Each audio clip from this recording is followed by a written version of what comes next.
अस्सलाम वालेकुम नाज़रीन। इस किस्त के आगाज़ में अर्तुगरुल और बिबोरक एक कमरे में मौजूद थे।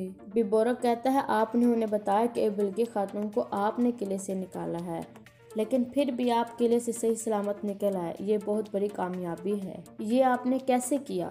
अर्तुगरुल कहते हैं मैंने उनके साथ एक मुआहदा किया था, वो मुआहदा उन्हें अभी फ़ायदा देगा और मुझे बाद में। बिबोरक कहता है किस तरह का मुआहदा? अगर आपको इस मुआहदे में हमारी ज़रूरत होगी तो हम आपकी मदद करेंगे। अर्तुगरुल कहता है फ़िलहाल हमें तुम्हारी हेल्प की ज़रूरत नहीं है, जब आपकी ज़रूरत होगी तो मैं आपको बता दूंगा। बिबोरक कहता है तो सोने के बारे में आपका क्या इरादा है? मैं अपनी बहन की ज़िंदगी के लिए सारा सोना कुर्बान कर सकता हूँ, लेकिन रियासत मुझसे सोने की तलबगार है। अर्तुगरुल कहता है तुम फिक्र मत करो, हम उनसे सोना हासिल करेंगे, बल्कि उससे भी ज़्यादा मिकदार में हासिल करेंगे। बिबोरक कहता है मैं दोनों कबीलों के दरमियान भाईचारा पैदा करना चाहता हूँ। मैं आज रात आपकी दावत करना चाहता हूँ। मैं आपके और आपके घर वालों को इस दावत का न्योता देता हूँ। अर्तुगरुल कहता है शुक्रिया, मैं आपकी दावत को कबूल करता हूँ। इसके बाद बिबोरक वहाँ से चला जाता है। दूसरी तरफ उमर कबीले में बिल्की खातून अपना सामान बांध रही थी। मैंगो कहती है क्या आप वाकई जा रही हैं खानम? बिल्की खातून कहती है हाँ, मैं वाकई जा रही हूँ। मेरे भाई ने मेरे लिए कोई और रास्ता नहीं छोड़ा। मैं अमीर बाउद्दीन से शादी करने के बजाय इस जायदाद से बेदखल होना पसंद करूँगी। मैंगो कहते हैं इतने साल से मैं आपकी खिदमत कर रही हूँ, आपकी बातें सुन रही हूँ, अब मुझसे कुछ ना छुपाएं। बिल्की खातून कहती है मैं क्या छुपा रही हूँ मैंगो, तुम क्या कह रही हो? मैंगो कहती है मैं आपके अंदर मौजूद आग को जानती हूँ। मैं आपकी आंखों में देखकर ये बता सकती हूँ कि आपको अर्तुगरुल से प्यार हो गया है। बिल्की खातून कहती है मुझे छोटी सी उम्मीद थी, एक ऐसा ख्वाब जो कभी पूरा नहीं होगा। मैंगो कहती है ये आप क्या कह रही हैं खानम? बिल्की खातून कहती है मुझे अर्तुगरुल से प्यार हो गया था, मैं कह ना सकी, मैं डर गई थी क्योंकि मैं खौफजदा थी कि वो मेरी बातों को समझ नहीं सकेंगी। मैंगो कहती है मोहब्बत का परिंदा पिंजरे में कैद नहीं रह सकता, मुझे लगता है कि आपको उन्हें बताना चाहिए। ये सुनकर बिल्की खातून सोच में पड़ जाती है। इसके बाद जंगल का मंजर दिखाया जाता है। तारा खुफिया गार में दरगोश के पास पहुंच जाता है और कहता है अर्तुगरुल को पता चल गया है कि वकील हमारे लिए काम करता है हजूर। अर्तुगरुल के सिपाहियों ने वकील को गिरफ्तार कर लिया है, अब मुझे क्या करना चाहिए हजूर? दरगोश कहता है वकील लाजमी अर्तुगरुल को तुम्हारा नाम बताएगा, अब तुम सोगत में नहीं रह सकते, कहीं गायब हो जाओ। ये सुनकर तारा वहाँ से चला जाता है। इसके बाद सोगत का मंजर दिखाया जाता है। अर्तुगरुल कहता है मैं मंगोलों को एनातोलिया का सोना हासिल करने नहीं दूंगा, ये काम वो गलीज हम दोनों कबीलों को आपस में लड़ाएंगे। तुर्गुत कहता है अगर दरगोश ने सारा सोना हासिल कर लिया और हमें आधा हिस्सा ना दिया तो फिर क्या करेंगे हजूर? अर्तुगरुल कहता है हम आधा हिस्सा उनसे नहीं लेंगे, हम सारा सोना उनसे हासिल करेंगे। मर्गिन तुम उन पर नज़र रखो और उस सराय महल में जाओ जहाँ पर सारा सोना इकट्ठा होना है। वो सोना हासिल करने के बाद किले नहीं जाएंगे, लाजमी कोई उनका खुफिया ठिकाना होगा, तुम उनके खुफिया ठिकाने का पता लगाओ। मर्गिन कहता है जैसा आपका हुक्म हजूर। फिर अर्तुगरुल बामसी की तरफ देखकर कहता है दरगोश और उसके सिपाही मंगोलों को मार कर सोना हासिल कर लेंगे और फिर मंगोल अमीर बाउद्दीन को मार देंगे। तो बामसी कहता है और फिर हम दरगोश के खुफिया ठिकाने पर जाएंगे और सारा सोना हासिल कर लेंगे। फिर अर्तुगरुल तुर्गुत को कहता है तुम सराय महल में जाओ और उन्हें बताओ कि इस सराय महल में सोना इकट्ठा होना है। इसके बाद एक मेहमान खाने का मंजर दिखाया जाता है। बाउद्दीन का आदमी बहादुर उसके पास पहुंच चुका था। अमीर बाउद्दीन कहता है मैंने तुम्हें एक संदूक का काम किया था, तुम वो भी ना ठीक से कर सके और अपने आदमी को वहाँ छोड़ आए, एक खरगोश की तरह भाग कर वापस आ गए। बहादुर कहता है मैंने अपनी पूरी कोशिश की हजूर, हत्ता कि मैंने उस आदमी को अंधा कर दिया, लेकिन फिर भी वो अपनी ज़ुबान से एक लफ्ज़ ना बोला। बहाउद्दीन बहादुर को एक मुक्का मारता है और वो गिर जाता है। फिर बहाउद्दीन उसे पकड़ कर कहता है उस संदूक की वजह से मंगोलों की तलवार मेरी गर्दन पर है, अगर तुम उस आदमी से कुछ ना उगलवा सके तो तुम्हारा क्या फ़ायदा? सोगत का टैक्स अभी तक यहाँ नहीं पहुँचा, हमें फ़ौरन पता लगवाना होगा कि बिबोरक कहाँ है। इसके बाद वो बाहर चले जाते हैं। दूसरी तरफ मंगोल टैक्स वाला सोना ला रहे थे। एक सिपाही कहता है इस टैक्स में सारी तफसील है। कमांडर उसे खोल कर पढ़ने लगता है तो फिर सिपाही कहता है ये उस सरदार की खोपड़ी है जिसने टैक्स करने से इनकार किया था, हमने उसकी खोपड़ी को उसी के सोने से लपेट दिया है। कमांडर कहता है मुझे सोगत का टैक्स नजर नहीं आ रहा, क्या तुम लिखना भूल गए हो? सिपाही कहता है सोगोत का टैक्स इकट्ठा ही नहीं हुआ हजूर, वो हमारे तक पहुंचा ही नहीं। क्या मतलब है इसका? हमने ये सारा सोना हलाकू खां के पास फौरन पहुंचाना है। इतने में अमीर बहाउद्दीन और उसके सिपाही अंदर दाखिल होते हैं। बहाउद्दीन कहता है माशाल्लाह कितना ज़्यादा टैक्स इकट्ठा हुआ है, ये दिन ब दिन बढ़ता जा रहा है। कमांडर कहता है बेहतर ये होता कि यहाँ पे सारा टैक्स इकट्ठा होता। सोगोत का टैक्स कहाँ है बहाउद्दीन? बहाउद्दीन कहता है वो रास्ते में होंगे, आपको पता है सर्दियों का मौसम है, धुंध पड़ रही होगी। कमांडर कहता है क्या तुम मुझे बच्चा समझ रहे हो? सारा टैक्स इकट्ठा हो चुका है, सिर्फ सोगोत का ही टैक्स धुंध में फंसा हुआ है। इस खोपड़ी को देखो, ये उस सरदार के है जिसने टैक्स अदा करने से इनकार किया था। बहुत जल्द तुम्हारा भी हश्र ऐसे ही होगा। बहाउद्दीन कहता आप फिक्र ना करें कमांडर, मैं कल ही सोगोत जाऊंगा और सारा सोना इकट्ठा करके लाऊंगा। अब आप इस कागज़ पर मुझे टैक्स की वसूली की मोहर लगाने दें। कमांडर उसे मोहर लगाने से रोक लेता और कहता है कि जब तक सारा टैक्स इकट्ठा नहीं होगा तुम मोहर नहीं लगाओगे, लेकिन अगर सोगोत का टैक्स ना आया तो मैं इस कागज़ पर तुम्हारे खून की मोहर लगाऊंगा। अब जाओ और ये मसला हल करो। ये सुनकर बहाउद्दीन बाहर चला जाता है। इसके बाद लपके किले का मंजर दिखाया जाता है। तुर्गुत लपके किले पहुंच चुका था। उरानूस उसका खुशामदीद कहता है। उरानूस कहता है मुझे लगता है कि आर्तुर ने मुझे वो मालूमात दी है जिसका मुझे इंतजार था। तुर्गुत कहता है वो जंगल में सोगोत के रास्ते में मौजूद एक मेहमान खाना है, उस जगह पर टैक्स इकट्ठा होगा। उरानूस पूछता है उस मेहमान खाने में कौन होगा? तुर्गुत कहता है सिर्फ मंगोल होंगे। उरानूस कहता है आर्तुर को मेरी तरफ से शुक्रिया अदा कर देना, काम होने के बाद हम उन्हें खबर पहुंचा देंगे। इसके बाद तुर्गुत वहां से चला जाता है। उरानूस अपने एक सिपाही को बुलाता है और कहता है सिपाही इकट्ठे करो और कमांडर दरग्योस को बताओ कि हम मेहमान खाने की तरफ जा रहे हैं, हम मंगोलों को मार देंगे और सोना हासिल कर लेंगे। दूसरी तरफ सोगोत का मंजर दिखाया जाता है। दुमरुल और गुनकुत आर्तुर को बताते हैं कि तारा हमें कहीं नहीं मिला, उसने अपनी दुकान भी नहीं खोली और वो अपने घर में भी नहीं है। आर्तुर कहता है वो वकीस को देखकर भाग गया होगा, तुम लोग होशियार रहना। फिर दुमरुल कहता है हमारे गश्त वाले सिपाहियों की तरफ से खबर आई है कि अमीर बहाउद्दीन उमर कबीले की तरफ जा रहा था। आर्तुर कहता है उसने हमें खबर नहीं दी, इसका मतलब है कि वो कुछ करना चाहता है। इसके बाद आर्तुर अपने घोड़े पर सवार होकर वहां से चला जाता है। दूसरी तरफ भी बोरक कह रहा था अमीर बहाउद्दीन ने मुझे खबर भेजी है कि वो आज शाम तक यहाँ आ जाएंगे, मुझे हर चीज़ की तैयारियाँ चाहिए। सिरमा कहती है आप परेशान ना हो भाई, मैं सब कुछ देख लूँगी। बिबोरक कहता है अगर हम सब कुछ इल्बिल्गी खातून पर छोड़ देंगे तो हमें अमीर बहाउद्दीन का नफरत का सामना करना पड़ेगा। ये सब सिर्फ इल्बिल्गी खातून की नाफरमानियों का नतीजा है। फिर बिबोरक कहता है तुम्हारा क्या ख्याल है सिरमा, अगर मैं तुम्हारी शादी आर्तुर से कर दूँ तो क्या तुम भी मेरी नाफरमानी करोगे? सिरमा कहती है आपने ऐसा कैसे सोच लिया भाई, मैं आपके हुक्म की तामीर करूँगी। ये सुनकर बिबोरक खुश हो जाता है। दूसरी तरफ कई कबीले का मंजर दिखाया जाता है। आर्तुर कहता है कल उमर कबीले वालों ने हमें दावत दी है वालिदा। हेमा खातून कहती है हमें जाना चाहिए बेटा। सरजान तुम उन लोगों के लिए खवातीन को कहो तोहफे तैयार करें। फिर आर्तुर कहता है उन लोगों ने हमें भाईचारे को मजबूत करने की बात की है वालिदा, लाजमी वो इस भाईचारे को शादी से मजबूत करना चाहता है। सरजान खातून कहती है वो फिर पक्का अपनी बहन सिरमा खातून से आपकी शादी करवाना चाहता है, क्योंकि बिल्गी खातून की शादी वो अमीर बहाउद्दीन से करवाना चाहता है। मेरे ख्याल से वो आदमी एतबार के काबिल नहीं है। आर्तुर कहता है क्या तुमने उसके बारे में कुछ सुना है खातून? सरजार खातून कहते हैं नहीं, पता नहीं क्यों मुझे वो अच्छा नहीं लगता, जब से वो आया है अजनबियों की तरह बात करता है। आर्तुर कहता है आप परेशान ना हो सरजान खातून, हमने एहतियाती तदाबीर ले ली हैं। हेमा खातून कहती है तुम्हें एक औरत की ज़रूरत है बेटा, बाकी फैसला तुमने करना है, तुम्हारी मर्जी।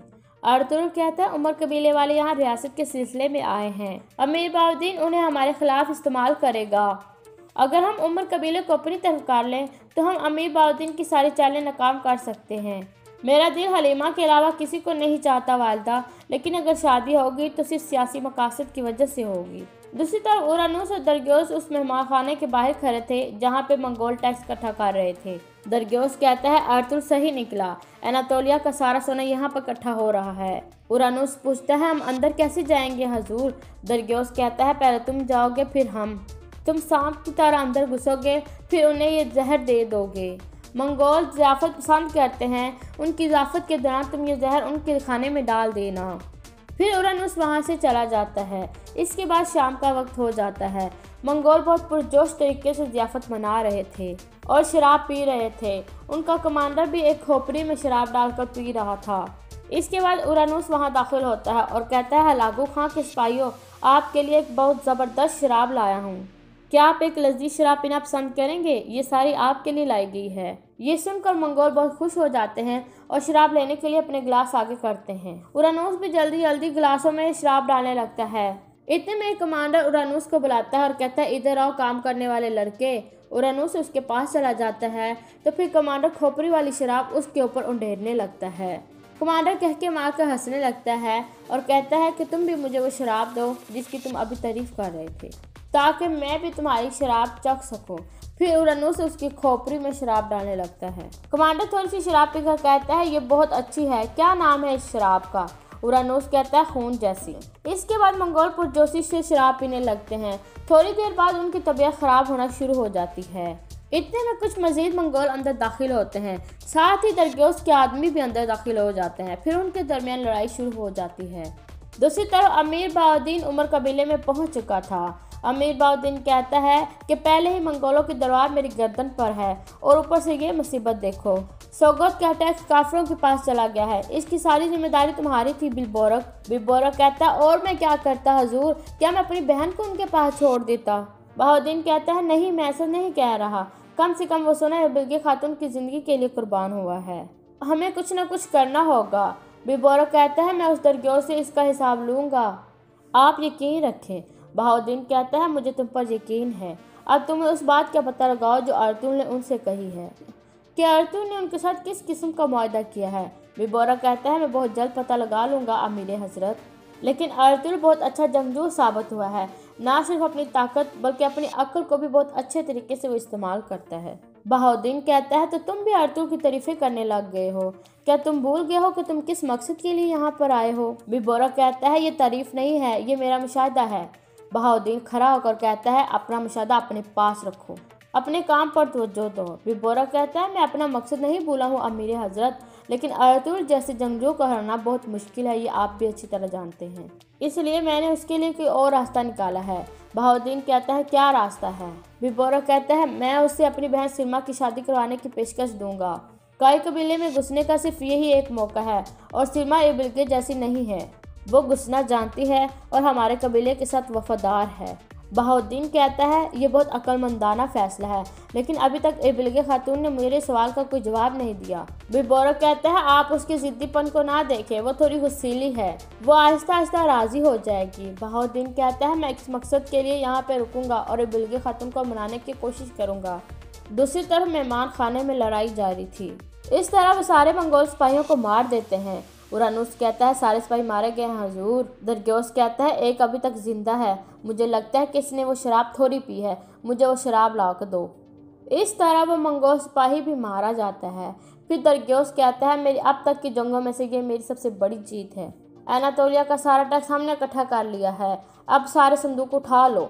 दरगोस कहता है, वह तुर्कों के सरों के पहाड़ बना दे, मुझे कोई परवाह नहीं है, अब से दौलत और जीत मेरे पास है। और यहाँ पर इस किस्त का अख्तिताम हो जाता है।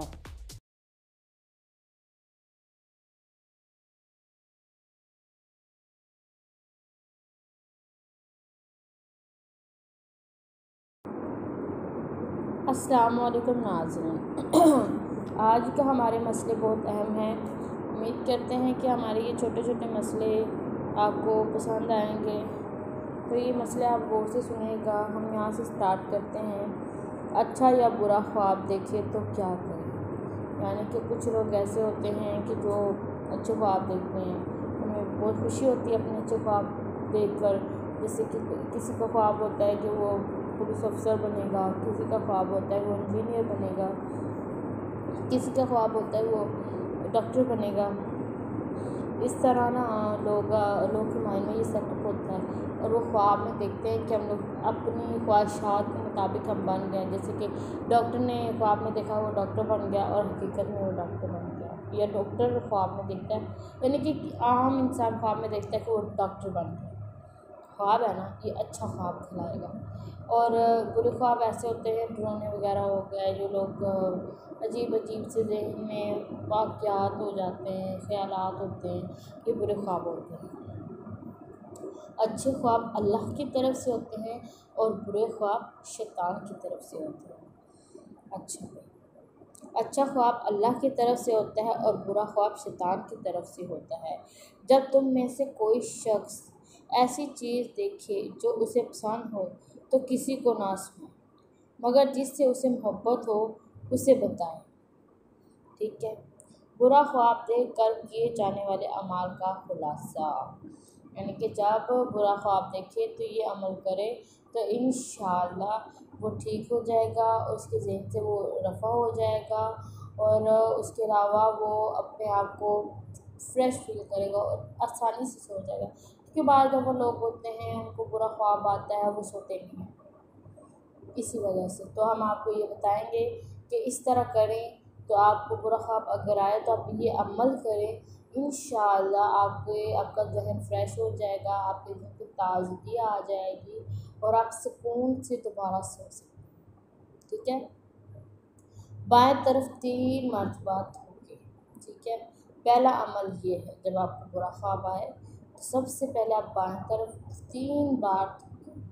ठीक है। उसके बाद आप शैतान और अपने, यानी कि शैतान और अपने और उस ख्वाब की यानी कि शैतान से अपने और उस ख्वाब से और उस ख्वाब की बुराई से 3 मरतबा अल्लाह की पनाह मांगे, यानी कि 3 दफ़ा अस्तगफिरुल्लाह। ये कहे कि या अल्लाह मुझे माफ़ कर दे, या अल्लाह मुझे माफ़ कर दे, या अल्लाह मुझे माफ़ कर दे। ये कहे अस्तगफिरुल्लाह अस्तगफिरुल्लाह अस्तगफिरुल्लाह। ठीक है। तीसरा है कि किसी को वो ख्वाब ना सुने। ठीक है।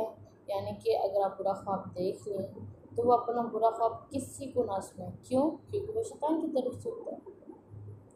चौथा है इसमें, जिस पहलू पर वो लेटा हो उसे बदल दें। यानी कि अगर आप दाएं तरफ सोए हैं तो आप अपना मुंह बाएं तरफ करें, अगर आप बाएं तरफ सोए हैं तो अपना मुंह दाएं तरफ करें। ठीक है।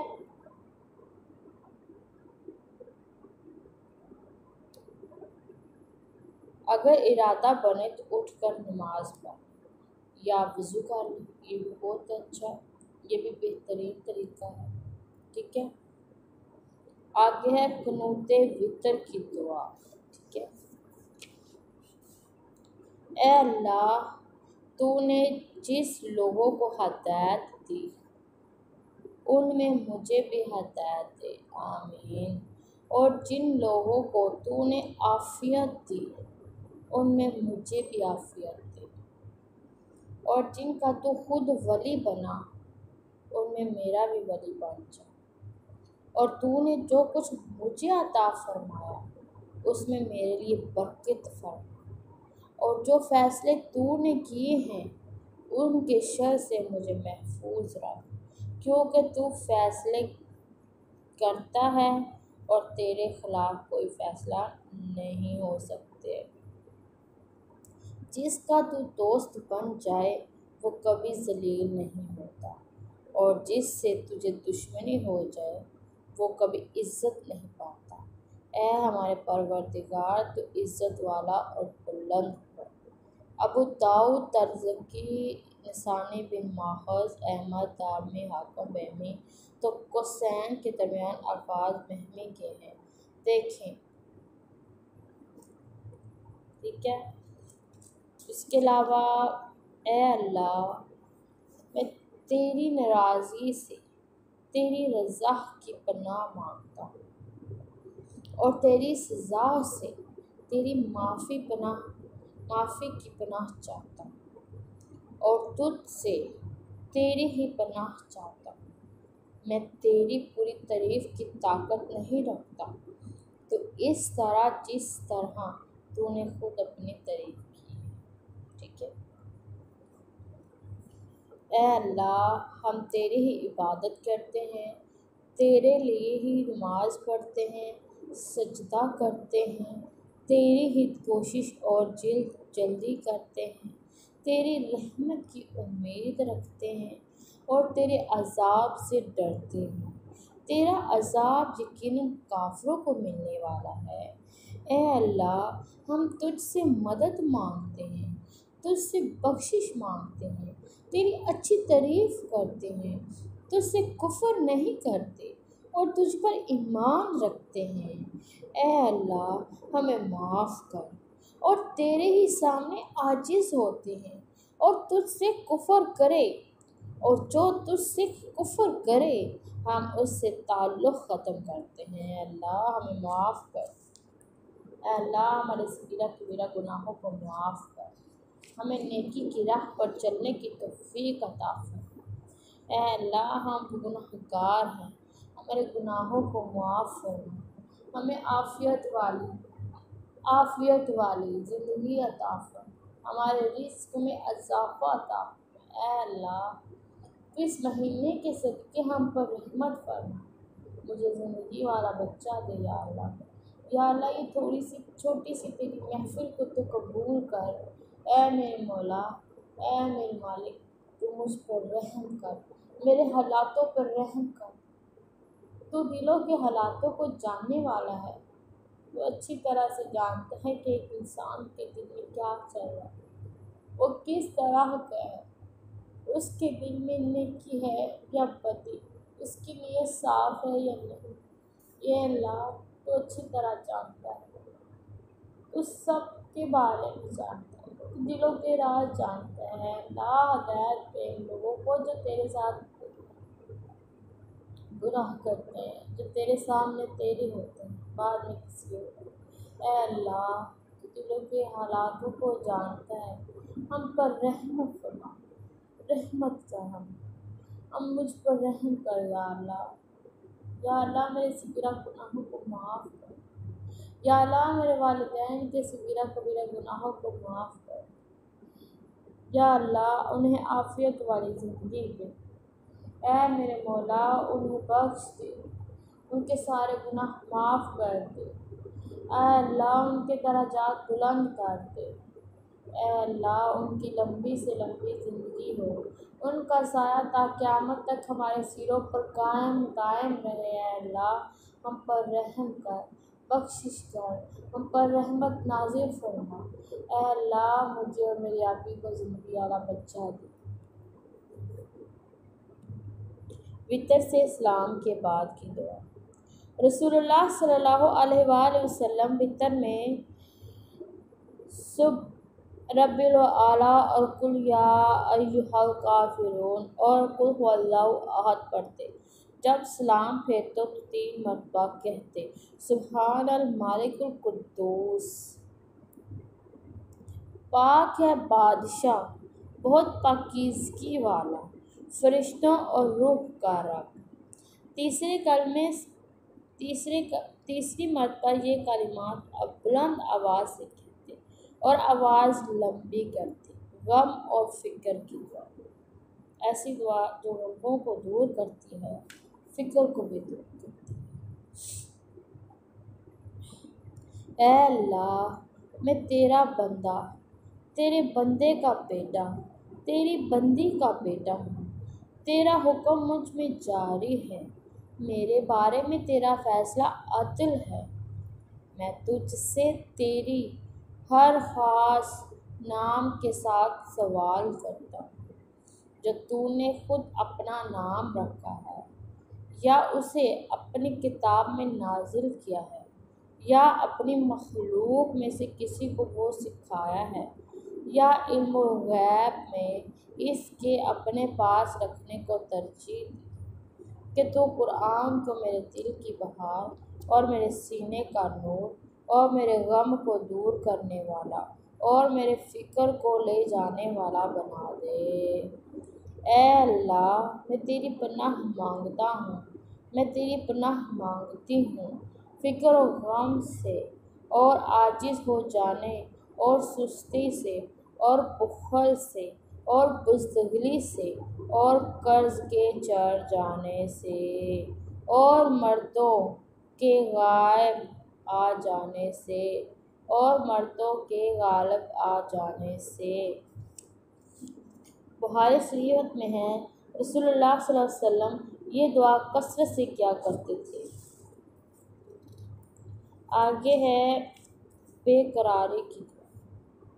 अल्लाह के अलावा कोई इबादत के लायक नहीं, अज़मत वाला, बुर्दबार है। अल्लाह के अलावा कोई इबादत के लायक नहीं, जो अर्श का अजीम रब है।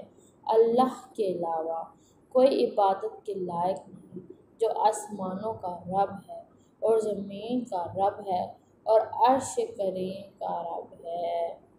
ए अल्लाह, मैं तेरी रहमत की उम्मीद रखती हूँ, बस तुम मुझे एक आँख झपकने के बराबर मेरे नफ्स के सुपुर्द ना कर और मेरे लिए तमाम काम दुरुस्त कर दे।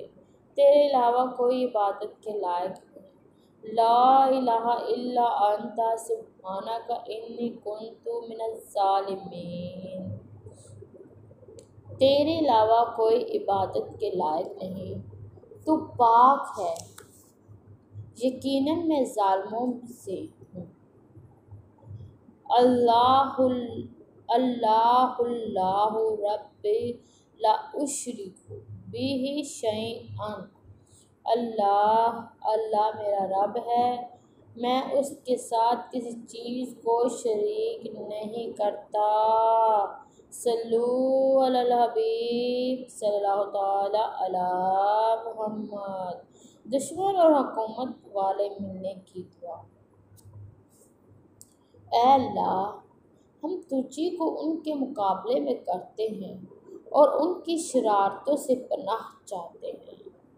ऐ अल्लाह, तू ही मेरा बाजू है और तू ही मेरा मददगार है। तेरे साथ ही मैं घूमता फिरता हूँ, तेरे साथ ही हमला आवर होता हूँ, तेरे साथ ही दुश्मनों से लड़ता हूँ। सल्लु अलल हबीब सल्लल्लाहु तआला अला मुहम्मद। हमें अल्लाह ही काफ़ी है और वो बहुत कारसाज है। जिसे ईमान में शक होने लगे तो वो ये दुआ करे, अल्लाह की पनाह मांगते हैं। पहला तो ये है। दूसरा, जिस चीज़ में शक है उसमें मज़ीद सोच विचार तरक कर दे। ये कालिमात कहे, अमनतु बिल्लाहि व रसूलिही, अमनतु बिल्लाहि व रसूलिही, अमनतु बिल्लाहि व रसूलिही। मैं अल्लाह और उसके रसूल पर ईमान लाया। अल्लाह का ये फरमान पड़े, वही अव्वल है, वही आखिर है, वही ज़ाहिर है, वही बातिन है, वही और हर चीज़ को जानने वाला है। अल-अव्वलु अल-अव्वलु हुवल अव्वलु वल आखिरु वज़्ज़ाहिरु वल बातिनु व हुवा बिकुल्लि शैइन अलीम। अदायगी कर्ज के लिए दुआ। ऐ अल्लाह, मुझे अपने हलाल के साथ अपने हराम से काफ़ी हो जा और मुझे अपने फजल के साथ अपने अलावा सब से गनी कर दे। ऐ अल्लाह, मैं फ़िक्र और गम से और आजिज़ी से और सुस्ती से और बुखल और बुज़दिली से और कर्ज के चढ़ जाने से मर्दों के गलबे से तेरी पनाह चाहता हूँ। सल्लु अलल हबीब सल्लल्लाहु अला मुहम्मद। नमाज में या कुरान पढ़ते हुए वसवसे के आने की दुआ। उस्मान बिन आस फरमाते हैं कि मैंने अर्ज़ किया, या रसूलल्लाह, शैतान मेरे दरमियान और मेरी नमाज और क़िरात के दरमियान रुकावट बन गया है कि वो नमाज और क़िरात मुझ पर गलत मल्त कर देता है। रसूलुल्लाह सल्लल्लाहु अलैहि वसल्लम ने फरमाया, ये एक शैतान है जिसका नाम खंजब है। जब तुम उसे महसूस करो तो 3 दफ़ा उससे अल्लाह की पनाह मांगो और बाएं तरफ 3 दफ़ा थूक दो। सल्लु अलल हबीब सल्लल्लाहु तआला अला मुहम्मद। मुस्लिम शरीफ की रवायत है कि उस्मान रज़ियल्लाहु अन्हु फरमाते हैं, मैंने ऐसा ही किया तो अल्लाह ताला ने उसे मुझसे दूर कर दिया। सल्लु अलल हबीब सल्लल्लाहु तआला अला मुहम्मद। उस शख्स की दुआ जिस पर कोई काम मुश्किल हो जाए। ठीक है। या अल्लाह, कोई काम आसान नहीं मगर जिसे तू आसान कर दे, और तू जब चाहता है तो मुश्किल को आसान कर देता है। गुनाह करे तो क्या करे और क्या करे। पहली अहदीस में है, जो बंदा भी कोई गुनाह करे फिर अच्छी तरह वज़ू करे, फिर उठकर 2 रकत रखते पड़े, फिर अल्लाह ताला से बख्शिश मांगे तो अल्लाह ताला उसे बख्श देता है। सल्लु अलल हबीब सल्लल्लाहु ताला अला मुहम्मद। वो दुआएं जो शैतान और उन वसवसों को दूर करती हैं। पहली है शैतान से अल्लाह की पनाह मांगना। ठीक है। दूसरा है अज़ान। आगे है मशहूर अज़कार और कुरान पाक की तिलावत। ठीक है। जब कोई ऐसा वाक़या हो जाए जो उसकी मर्ज़ी के ख़िलाफ़ हो, या कोई काम उसकी ताकत और अख्तियार से बाहर हो जाए तो क्या कहे। रसूलुल्लाह सल्लल्लाहु अलैहि वसल्लम ने फरमाया, ताकतवर मोमिन कमज़ोर मोमिन से बेहतर है और अल्लाह को ज़्यादा महबूब है, और दोनों में भलाई है। जो काम तुम्हें नफ़ा दे उसे हर्स करो, उसकी हिर्स करो, और अगर तुम्हें कोई नुकसान पहुंच जाए तो ये मत कहो कि अगर मैं इस तरह करता तो ये हो जाता, बल्कि यूँ कहो, क़दरुल्लाहि व मशाअ फ़अल। अल्लाह ताला ने तकदीर में लिखा और उसने जो चाहा किया, क्योंकि अगर लफ्ज़ शैतान का काम करता है। अल्लाह ताला आजिज़ रह जाने, हिम्मत हार देने पर मलामत करता है, लेकिन तुम दनाई का दामन मत छोड़ना, पकड़े रखना। जब कोई काम तुम्हारे अख्तियार से बाहर हो जाए तो कहे, हस्बियल्लाहु व निअमल वकील।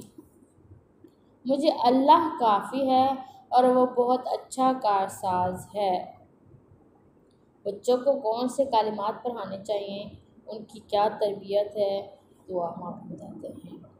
इब्न अब्बास फरमाते हैं कि रसूलुल्लाह सल्लल्लाहु अलैहि वसल्लम इमाम हसन और हुसैन को इन कलिमात के साथ पढ़ा देते थे, सिखाया करते थे या पढ़ाते थे। मैं तुम दोनों को हर शैतान और जहरीले जानवरों से और हर लग जाने वाली नज़र से अल्लाह के मुकम्मल कलिमात के साथ पनाह देता हूँ। बीमार परस्ती के वक्त मरीज़ के लिए दुआ। नबी करीम सल्लल्लाहु ताला अलैहि वसल्लम जब किसी बीमार के पास बीमार परस्ती के लिए जाते तो इससे फरमाते, लबासा तहूरुन इंशाअल्लाह, कोई हर्ज नहीं, ये बीमारी अल्लाह ने चाहा तो पाक करने वाली है। दूसरी सही बुखारी में है, कोई मुसलमान ऐसे मरीज़ की बीमार परस्ती करे जिसकी मौत का वक़्त आ पहुँचा हो और 7 मरतबा ये कहे तो उसे आफ़ियत दी जाएगी। अस्अलुल्लाहल अज़ीमा रब्बुल अर्शिल अज़ीम अन यशफियाका, मैं बड़ी अज़मत वाले अल्लाह से जो अर्श अज़ीम का रब है सवाल करता हूँ कि वो तुझे शिफा दे। सल्लु अलल हबीब सल्लल्लाहु तआला अला मुहम्मद। अब हम बताएंगे कि बीमार परस्ती की फजीलत। ठीक है। इसके बेशुमार फ़ज़ाइल हैं जो मैं आज आपको बताने जा रही हूँ। उम्मीद है कि आपको ये पसंद आएगी। ठीक है।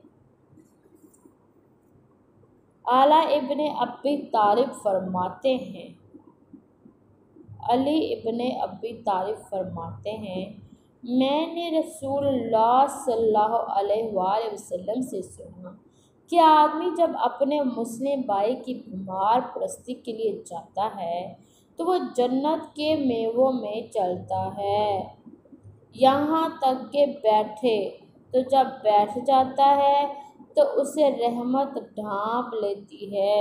अगर सुबह का वक्त हो तो शाम तक 70,000 फरिश्ते उसके लिए दुआ करते रहते हैं। अगर शाम का वक्त हो तो 70,000 फरिश्ते सुबह तक दुआ करते रहते हैं। सल्लु अलल हबीब सल्लल्लाहु तआला अला मोहम्मद। आगे हम आपको बताते हैं इस मरीज़ की दुआ जो अपनी ज़िंदगी से नाउम्मीद हो चुका हो। अल्लाहुम्मा ग़फ़िरली व रहमनी व अलहिकनी व रफ़ीकुल आला। ए अल्लाह मुझे बख्श दे, मुझ पर रहम कर और मुझे सब से ऊंचे रफ़ीक के साथ मिला दे।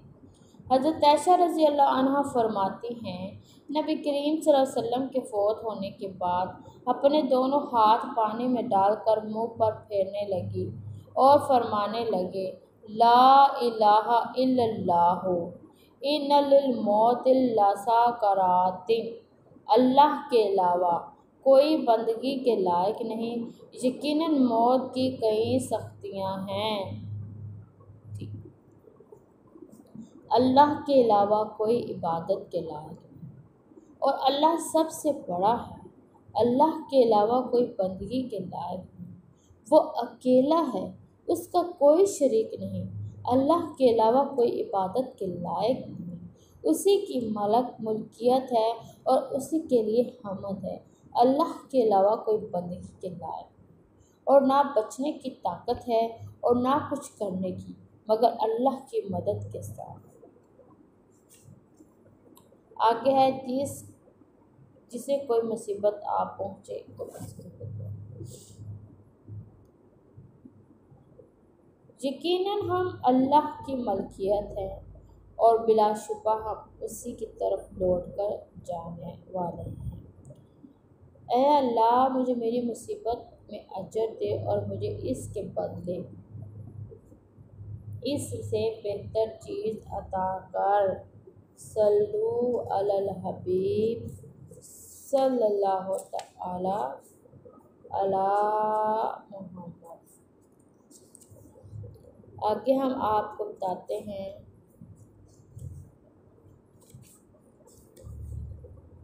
बादल गरजने की दुआ।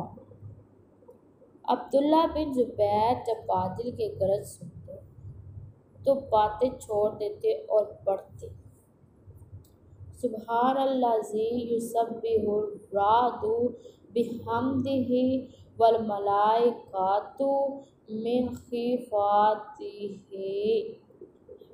पाक है वो जो गरज उसकी हम्द के साथ तस्बीह पढ़ती है और फरिश्ते उसके खौफ से उसकी तस्बीह पढ़ते हैं।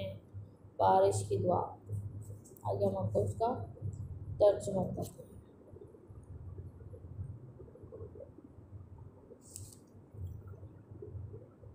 ऐ अल्लाह हमें बारिश अता फरमा, मदद करने वाली, खुशगवार, सरसब्ज करने वाली, फ़ायदा पहुँचाने वाली, नुकसान ना देने वाली, जल्दी और देर वाली ना हो। अल्लाहुम्मा आगिस्नी अल्लाहुम्मा आगिस्नी अल्लाहुम्मा आगिस्नी। ऐ अल्लाह हमें बारिश दे, ऐ अल्लाह हमें बारिश दे, ऐ अल्लाह हमें बारिश दे। ऐ अल्लाह अपने बंदों और अपने जानवरों को पानी पिला और अपनी रहमत पिला दे और अपने मुर्दा शहर को ज़िंदा कर दे। बारिश उतरते वक्त की दुआ, यानी कि जब बारिश हो। अल्लाहुम्मा सबन अल्लाहुम्मा सईबन नाफ़िअन। ऐ अल्लाह उसे नफ़ा देने वाली बारिश बना दे। बारिश उतरने के बाद मुतिरना बिफादलिल्लाहि व रहमा